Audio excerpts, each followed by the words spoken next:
조동일 문화대학, 조동일 강좌, 이슬람 문명의 이해. 조동일 강좌, 이슬람 문명의 이해. 제3강, 아랍 문학. 이슬람 문명의 이해. 제1강에서 제4강까지 강의 순서입니다. 제3강, 아랍 문학.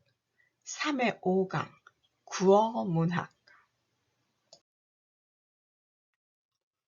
기독교와 이슬람의 충돌이 파국으로 치닫고 있다. 우리 동아시아가 중재자로 나서는 사명감을 자각하고 능력을 갖추기를 바라고 우선 이해의 균형이 소중하다고 여긴다. 오해와 편견의 장막을 걷고 이슬람 문명 안으로 들어가 이리저리 돌아다니면서 문학이 특히 훌륭한 것을 발견하고 놀란다. 일상생활에서 실제로 사용되는 아랍 구어는 다음과 같이 구분되어 나라에 따라서 다르다. 이런 구어는 일상생활에서 사용되기만 하고 공식적인 기능은 수행하지 않는다. 실용적인 글쓰기만 일부 있을 따름이고 문학어로 성장했다고 인정되지 못하고 있다. 그래서 민족어라고 하기는 어렵다. 구어로 이루어진 문학이 없는 것은 아니다. 존재한다는 사실이 인정되지 못하거나 평가되지 못하고 있을 따름이다. 중국에는 구어 문학의 오랜 내력을 추적한 백화문학사가 나왔는데 아랍 세계에는 그런 것이 없다. 아랍 문학사는 문명권 전체의 문학사인 아랍어 문학사이기만 하고 그 내부의 각국 문학사는 이루어지지 않았다. 문학사는 공동문어 문학사와 민족어 문학사의 관련사라고 하는 원리가 아랍 문명권의 특수성 때문에 타격을 받아야 하는 것은 아니다. 아랍 문명권의 문학사는 민족어 문학사 쪽이 약화되어 있는 특수성이 있을 따름이다. 이것은 사실보다 인식에서 더욱 두드러진다. 아랍 세계에서는 구비문학은 문학이 아니라고 하는 인습이 있어 문학사 전개의 전모를 이해하는 데 장애가 된다. 이집트 학자들이 자기네 문학의 유산이라고 인정하지 않지만 세계 구비 서사시의 소중한 자료의 하나인 힐랄이라는 서사시가 구전되고 있다. 그런 이름을 가진 아랍인의 한 갈래가 8세기부터 9세기까지 아라비아 반도를 떠나 이집트로 이주했다가 다시 튀니지까지 가면서 겪었던 모험과 투쟁을 다룬 내용이다. 그것이 14세기의 역사가 이분 칼둔이 기록에 올린 뒤로는 문헌과는 인연이 없이 오늘날까지 구전되면서 대중적인 흥행물 노릇을 한다. 장편 영웅 서사시인 힐라리와는 별도로 단형 범인 서사시도 여럿 전승되고 있다. 그 밖의 다른 갈래의 구비 문학을 여러 나라에서 다양하게 갖추고 있다. 아랍 세계의 문학사 또한 다른 곳에서 그랬듯이 공동 문어 문학과 구비 문학이 양립해온 역사이다.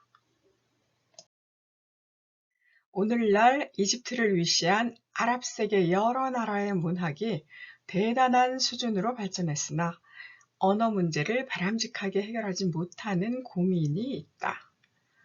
표준 아랍어와 일상생활의 구어 가운데 어느 것을 공용어로 사용하고 문학 창작에서 사용해야 하는가 하는 문제를 놓고 논란을 거듭하다가 표준 아랍어를 사용하는 쪽으로 결론이 났다. 그러나 일상생활의 모든 영역에서 표준 아랍어를 과거와 같이 사용할 수는 없다. 표준 아랍어의 규칙을 단순화하고 구어를 정리하고 가다듬어 그 둘의 간격을 줄이려고 하는 운동이 계속되고 있다. 그 둘 사이의 중간 아랍어를 만들고 사용 영역을 확대해서 언어 문제를 해결하고자 하는 노력이 광범위하게 나타나고 있다. 그렇게 하는데 소설이 앞장선다. 지문에서는 표준 아랍어를 쉽게 만들어 쓰고 대화에는 구어를 정리해서 사용하는 방식으로 중간 아랍어를 사용하는 것이 소설 창작의 일반적인 방식으로 등장했다. 희곡에서 사용하는 언어는 경우에 따라서 다르다. 희곡을 써서 공연하는 작품은 문어를 사용하고 즉흥적인 공연물은 구어를 사용한다. 그 중간적인 성격을 가진 연극의 언어는 중간 아랍어이다. 연극에는 분명히 구어 문학이 존재하지만 글로 써서 발표하는 작품은 아니어서 문학으로 인정되지 않고 있다. 희곡의 갈래에 따라서 구분해서 말하면 몇 가지 등급이 있다. 역사극과 번역극에서는 거의 문어만 사용한다. 전설극, 관념극, 사회비극, 아동극 등에서는 문어에다 구어를 일부 곁들인다. 사회희극에서는 구어에다 문어를 일부 곁들인다. 중간 아랍어가 다시 그 두 가지로 나누어진다. 소극이나 마당극에서는 구어만 사용한다. 1960년대에 이르러 관중이 참여하는 연극을 해야 한다는 운동이 일어나 극단적인 구어극을 요청했다. 유수프 이드리스의 사회희극이 그렇게 해서 나타난 작품의 대표적인 예인데 토속 제담의 묘미가 뛰어나 커다란 인기를 얻었다. 그러나 대다수의 극작가들은 한층 온건한 방법을 택해서 문어에다 구어를 곁들이는 중간 아랍어를 사용하고자 한다. 구어를 사용하는 시는 연원이 오래된다고 한다. 그렇지만 구어시는 구비시와 넘나드는 관계를 가지다가 사라졌다. 남아있는 작품이 드물고 연구가 충실하게 이루어져 있지 않다.